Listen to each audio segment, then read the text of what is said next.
Hi, this is Related Rates, and we are practicing how to set up one of these problems. It's really important that we follow kind of a roadmap of what we're given, what we need, and taking the implicit derivative and then using what we were given inside that derivative relationship to find our need value.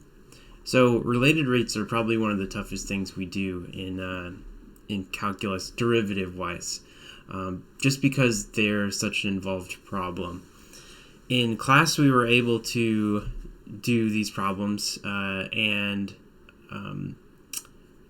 we could get through this oil spill problem. So what we're going to do is we're going to try and get through 3 more problems. And you can pause and go back and look at some of the details that I talked about in this video. So the second problem is about a snowball melting. And if we're drawing what we're given, then I got a snowball that we're talking about with a radius of 5 centimeters. So I'll put that inside my little picture there. I'm also going to note that to the side. So radius is 5 centimeters. And it looks like I have a rate that is described by the rate the volume is changing. So the change in volume over the change in time is how we'll denote that. And that's going to equal negative 1 centimeters cubed per minute.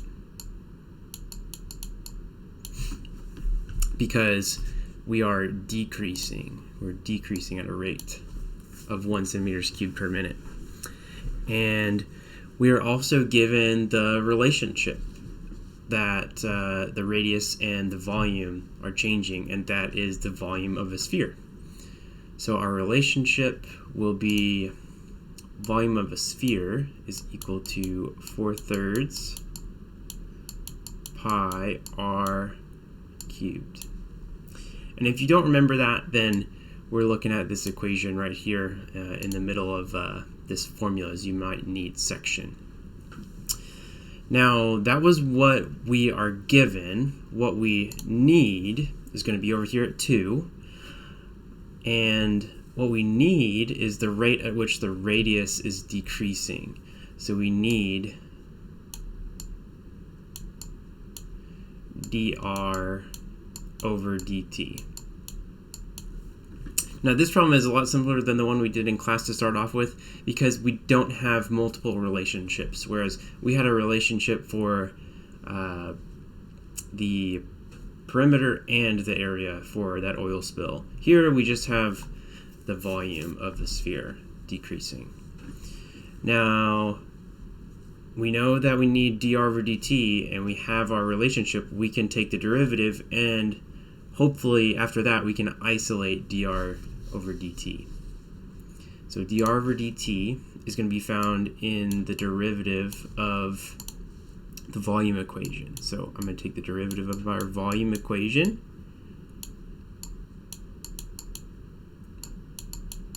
which we are going to use an implicit derivative for. The implicit derivative of volume with respect to time is dv over dt, and that's going to equal the implicit derivative of r cubed. Now I'm not looking at 4/3 pi because that's just a coefficient, and I can multiply that coefficient into my derivative later. So I'm actually going to use, I'm going to keep 4/3 pi away from r cubed, and then I'm going to take the derivative of r cubed. So I'll have 3r squared, and then I need to take the derivative of the inside. So r was on the inside, and remember this is an implicit derivative, so I need to represent the implicit derivative of r with dr over dt.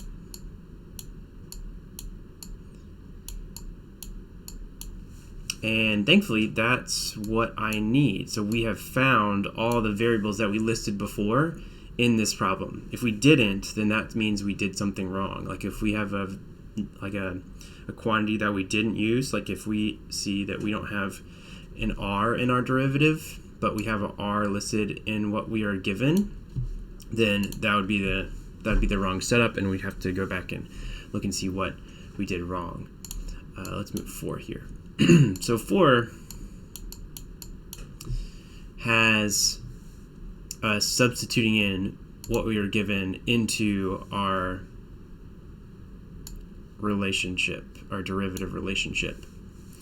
So dv over dt is given as -1, so we'll replace that. And then it's going to equal 4/3 pi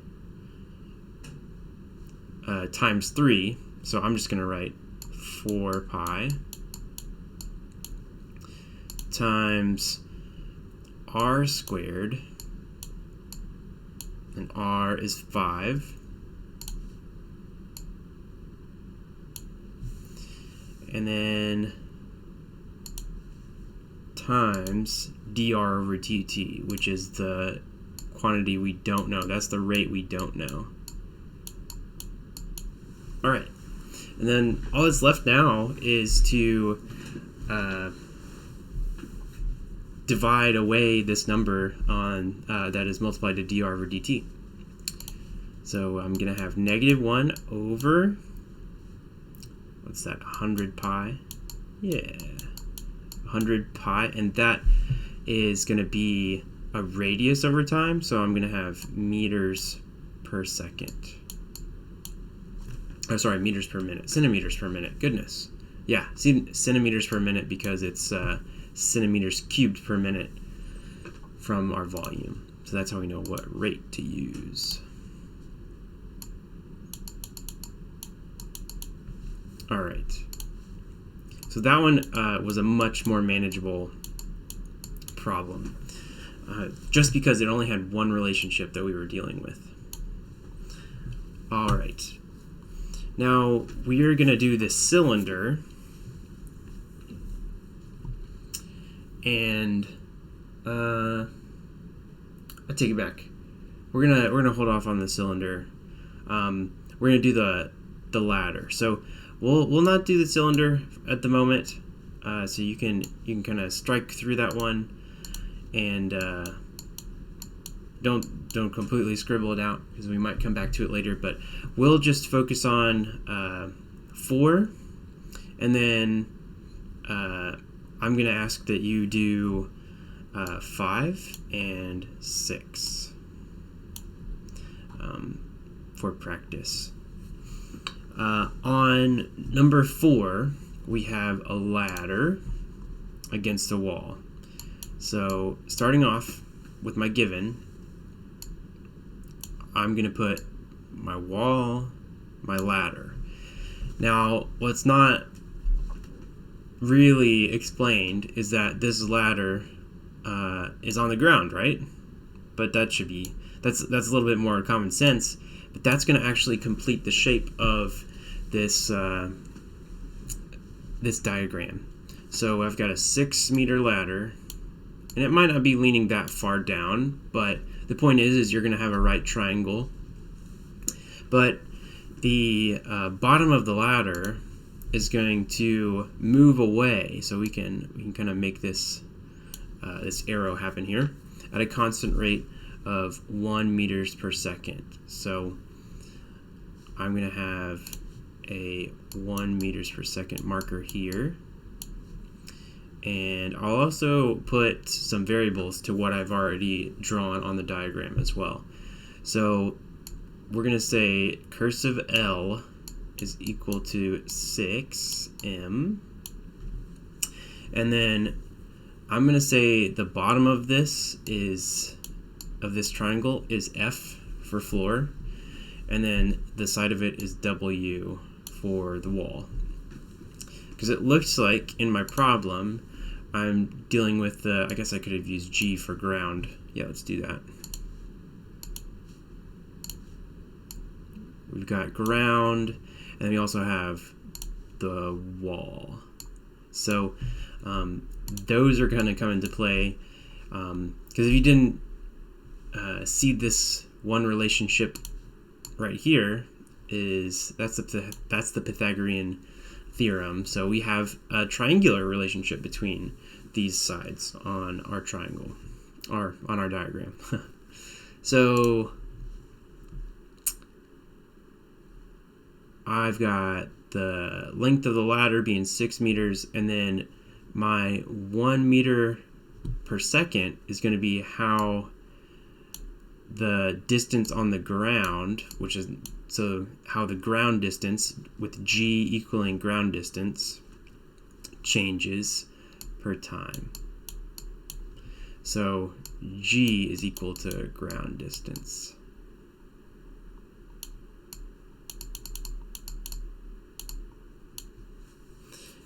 And then W would be how high the ladder is off of the ground against the wall. So we have dg over dt is equal to 1 meters per second. And then the wall distance is going to be 2 meters. So I can mark that as well. So the wall's 2 meters. And it looks like we're going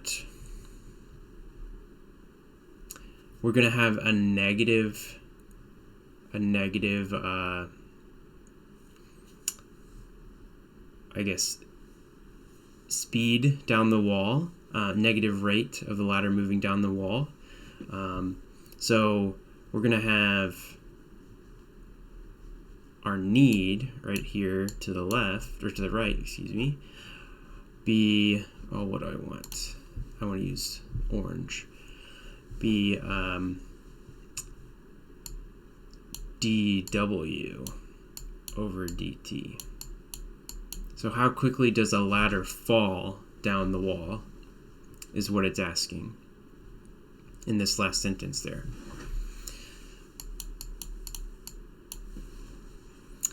All right. So last thing, I'm catching myself here. I forgot one thing in number 1, and that was our relationship, because that's also given. I said it, but I didn't write it down. So we're gonna have c squared plus a squared, or c squared equals a squared plus b squared, but we actually want to use our variables that we've marked for ourselves. So let me highlight this a little bit with a different color. So I'm going to have my L squared equals W squared plus G squared. All right, cool.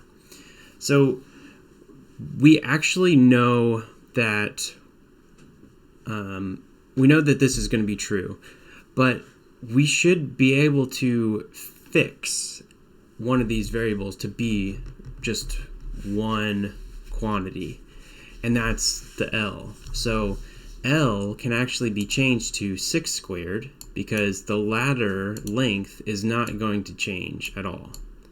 So this question is a little unique, and that's what you'll find with all these related rates questions, is it's a little unique because it's going to have this quantity 6 squared in use for it, where the height on the wall and the distance from the wall to the end of the ladder are going to be changing throughout. So that's why we can't fix those numbers, even though we know that we're talking about the instant when the height on the wall is 2 meters. So now we can start taking the derivative of 36 equals W squared plus G squared.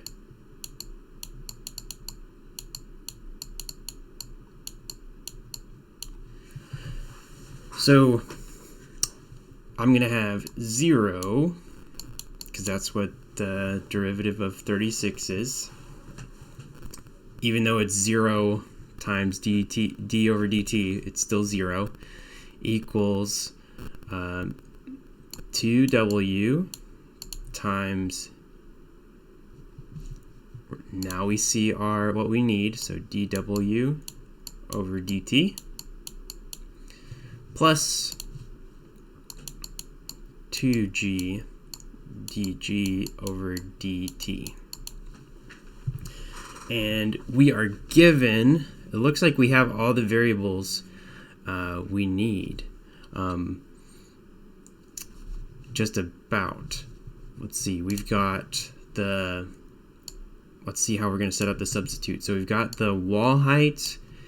Do we have g? I think we're missing g. We have dg over dt. Yep, we have that one. How are we going to get g?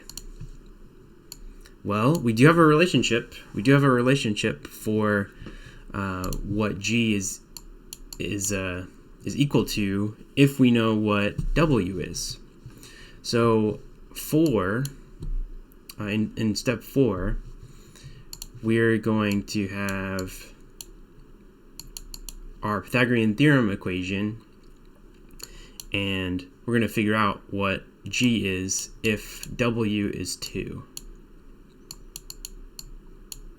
And that's what we're going to use to replace that g in the relationship. So I have 32 equals g squared. So g is equal to square root 32, or 4 root 2.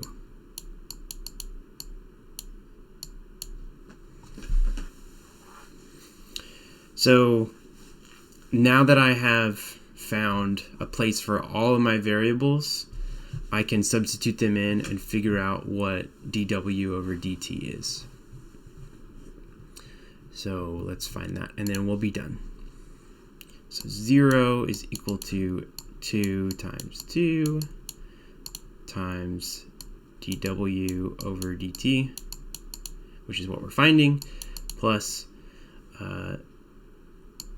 8 radical 2, so I just multiplied 2 times my g value that I just found, because that's 2 times g over there, and then times dg over dt, which is just 1 times 1.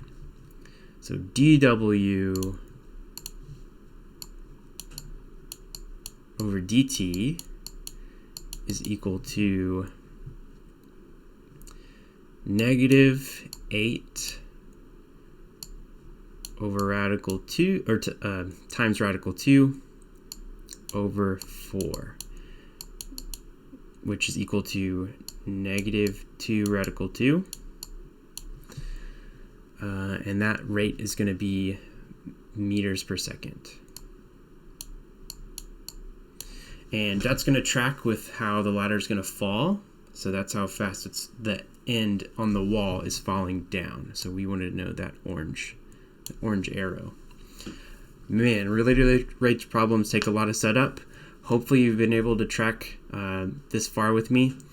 I'd like you to try 5 and 6, and then we'll come back and talk about them in class. Thanks.